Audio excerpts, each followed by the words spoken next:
We are going to start. सभी लोग ध्यान देंगे।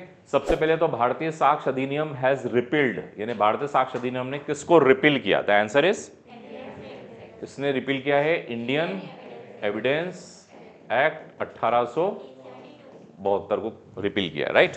फिर सेकंड क्वेश्चन है, इंडियन एविडेंस एक्ट में कितनी धाराएं थी? इस जिसको रिपील किया उसमें कितनी धाराएं थी total? There were total section 167। और इंडियन एविडेंस एक्ट में कितने पार्ट में बटा हुआ था, कितने भागों में बटा हुआ था? तो आपको याद होना चाहिए कितने भागों में बटा था वो? 3 भागों में। कितने चैप्टर थे इंडियन एविडेंस एक्ट में? तो आपको लिखेंगे इंडियन एविडेंस एक्ट में कितने थे? 11 चैप्टर थे। और इसका नोटिफिकेशन नंबर क्या था? 1 था। ये सबसे इंपॉर्टेंट बात है, इसका नोटिफिकेशन नंबर 1 था, यानी 1872 में पहला कानून पारित हुआ था इंडियन एविडेंस एक्ट। और इसी साल एक और हुआ था, जो दोनों 1 सितंबर से लागू हुए थे, वो था इंडियन कॉन्ट्रैक्ट एक्ट। उसका नो था, उसको आप अब नो था नहीं बोलेंगे, अभी भी यही चल ही रहा है इंडियन कॉन्ट्रैक्ट, तो उसका नो है, याद रखेंगे। अब और शेड्यूल था क्या पुराने इंडियन एविडेंस एक्ट में? शेड्यूल था क्या? तो लेकिन कोई अनुसूची नहीं थी, लेकिन नए वाले कानून में अनुसूची आ चुकी है। नया एक्ट जो है इसका साइटेशन ईयर कब का माना जाएगा? 2023 का माना जाएगा। नए एक्ट में यानी भारतीय साक्ष्य अधिनियम में कितनी धाराएं? 170 धाराएं। Very nice. जितने भी लाइव विद्यार्थी हैं, आप सब लोगों से रिक्वेस्ट है, आंसर आप लोग भी पोस्ट करते जाइए। I will see your answers and I will tell the name of the person who is giving the answers. तो भारतीय साक्ष्य अधिनियम में कितने पार्ट है टोटल? 4। उधर 3 भाग थे, इधर कितने हो चुके हैं? 4 भाग हुए। कितने चैप्टर थे? उधर 11 थे, अभी कितने हो चुके हैं? 12 हो गए। इसका नोटिफिकेशन नंबर क्या है? तो लिखेंगे 47 है। तो ये अपने इंट्रोडक्टरी क्वेश्चंस हैं। इसके बाद और थोड़ा सा डीप में चलते जाएंगे अब हम। इसके बाद आपको लिखना है, क्या भारतीय साक्ष्य अधिनियम में शेड्यूल है? क्या इसमें अनुसूची है? यस है। किससे कनेक्टेड है? कौन सी धारा से? कोई बताएगा मुझे? धारा 164 64 64 से कनेक्टेड है। इसमें जो भाग 1 है वो किससे कनेक्टेड है और कितनी धारा तक है? भाग 1 में एक ही चैप्टर है। कौन सा चैप्टर है? Chapter number 1। और एक कितनी धाराएं? 1 से 2। दूसरा जो भाग है उसमें कितने चैप्टर है? उसमें भी एक ही चैप्टर है, उसका नाम है चैप्टर नंबर 2, रिलेवेंसी, 3 से लेकर 50। भाग 3 में कितने चैप्टर है? 4 चैप्टर है। कौन कौन से? 3, 4, 5, 6। और ये कहां से कहां तक चलता है? 51 से 103 तक। ठीक है। फिर भाग 4 में कितने चैप्टर है? 6 मतलब 7 से लेकर आखिरी 12 तक। और ये कहां से कहां तक चलेगा? 104 से लेकर 170 तक। आई थिंक ये तो सभी को लर्न ही हो चुका है। चैप्टर 2 किससे कनेक्टेड है? The name of the chapter 2 is relevancy. किससे कनेक्टेड है? सुसंगतता। इसको क्या कहेंगे? सुसंगतता, मतलब रिलेवेंसी। कहां से कहां तक है? 3 से लेकर 50 तक है। बहुत इंपॉर्टेंट चैप्टर है, हम लोगों ने बहुत अच्छे से कवर किया था। आप सभी को मैंने motive, previous conduct, subsequent conduct, explain, course of business, admission, confession, dying declaration, ये सब अपन लोगों ने बहुत अच्छे से पढ़ा था। एक्सपर्ट विटनेस, कैरेक्टर के साक्ष्य, हम लोगों ने बहुत अच्छे से किया। और मैंने आपको एक बहुत अच्छा सा एक उदाहरण दिया था ट्रेन वाला, उससे आपको समझ में आ गया होगा। तो आपको अच्छे से याद ही होंगे, सारी धाराएं भी याद हो गई होंगी। शॉर्ट टाइटल कौन सी धारा में दिया गया है? इसका शॉर्ट टाइटल क्या है और कौन सी धारा में दिया है? तो धारा 1 में दिया हुआ है। धारा 1 के भी क्लॉज नंबर 1 में दिया है। धारा 1 में 3 क्लॉज हैं। पहले ही 1 में शॉर्ट टाइटल यानी इसका लघु शीर्षक बताया गया। इसका लघु शीर्षक है भारतीय साक्ष्य अधिनियम 2023। ठीक है। अब और कौन से क्वेश्चंस आ सकते हैं प्रिलिमिनरी में से? इसकी इनेक्टमेंट डेट कौन सी? इनेक्टमेंट मतलब कब इसे असेंट मिली थी? कौन सी डेट है? यस, 25/12/2023, 25 दिसंबर 2023। फिर बीएसए एप्लीकेबल हुआ कब? एप्लीकेबल हुआ 1 जुलाई 2024। एक प्रश्न और आता है, बीएसए कहां पर लागू होता है? कहां पर लागू होता है? न्यायिक कार्रवाइयों में, है ना? कहां पर लागू होता है? न्यायिक कार्रवाइयों में। क्या इसमें बीएसए सेना न्यायालय पे लागू होता है क्या? आर्मी, नेवी, एयरफोर्स वालों पे लागू होता है? होता है। सेना न्यायालय के भी मामलों में बीएसए लागू होगा। शपथ पत्रों में लागू होता है क्या? तो लिखेंगे बीएसए शपथ पत्रों पे लागू नहीं होगा। फिर प्रश्न आता है, क्या ये मध्यस्थ कार्रवाइयों पे लागू होगा? आर्बिट्रेशन प्रोसीडिंग्स पे लागू होगा? तो लिखेंगे नहीं होगा। फिर बीएसए का डेफिनेशन क्लॉज कहां दे रखा है?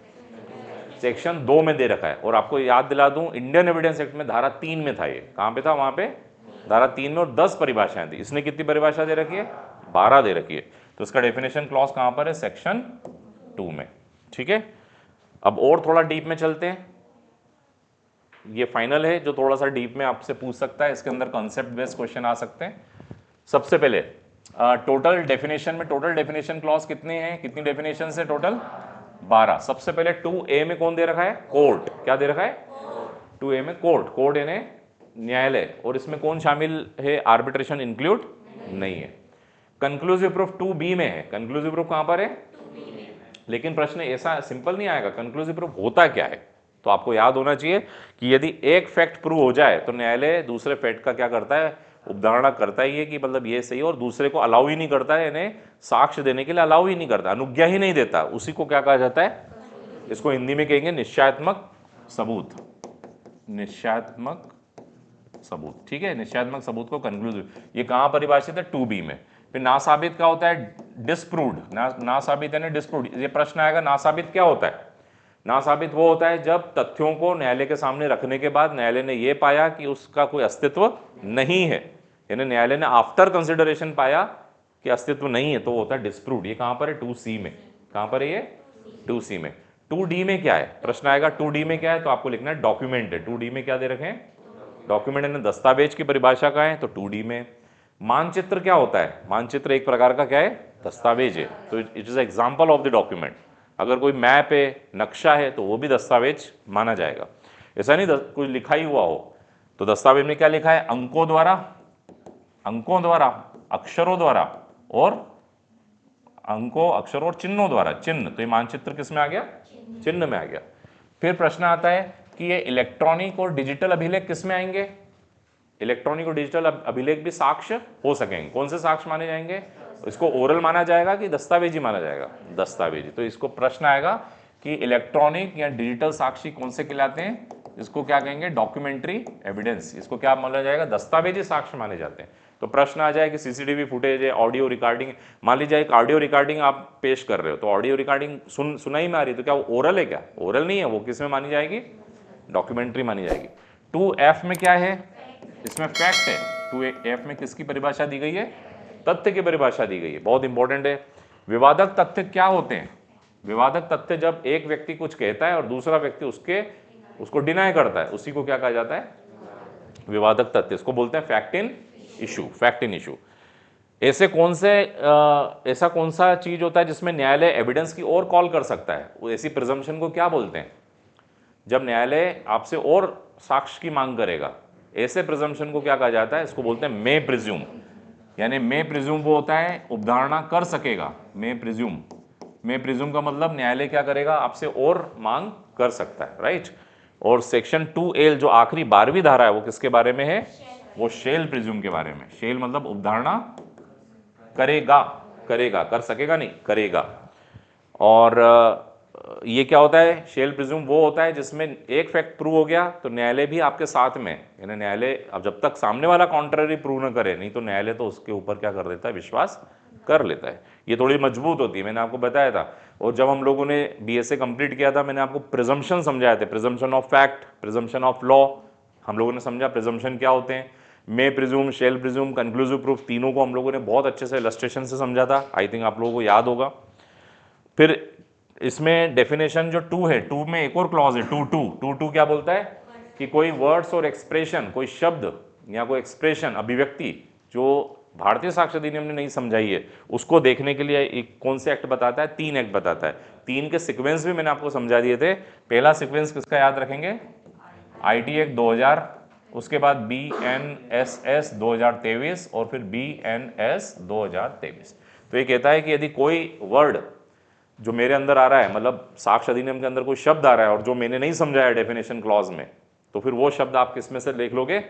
जैसे डिजिटल शब्द कहीं समझाया क्या इसने? 2 में डिजिटल कहीं आया क्या? नहीं आया। तो डिजिटल वर्ड आपको देखना हो तो किस में से देखेंगे? IT में। अब मान लीजिए इसने अगर सेक्सुअल असॉल्ट या रेप वर्ड लिया होगा तो आपको किस में से देखना पड़ेगा? BNS में से देखना पड़ेगा। अगर वो समन केस बोल रहा है तो समन केस आपको कहाँ देखना पड़ेगा? BNSS में देखना पड़ेगा। तो ये कह रहा है कि कोई ऐसे शब्दावली है जो भारतीय साक्ष्य अधिनियम में नहीं समझाई गई है, तो आप इन एक्ट में से देख लीजिए। समझ में आ गया? यहाँ पर आके धारा 1 और 2 कंप्लीट होती है और इस प्रकार से हमारे एमसीक्यू चैप्टर नंबर 1 के बनते हैं। अब जो हम एमसीक्यू लेंगे वो कौन से रहेंगे, रिलेवेंसी के। उसमें एक लेक्चर में ख़त्म नहीं होगा, उसमें थोड़े से ज़्यादा एमसीक्यूज़ चलेंगे, तो रोज़ हम 10-15 मिनट ऐसे एमसीक्यूज़ भी कवर करते चलेंगे। तो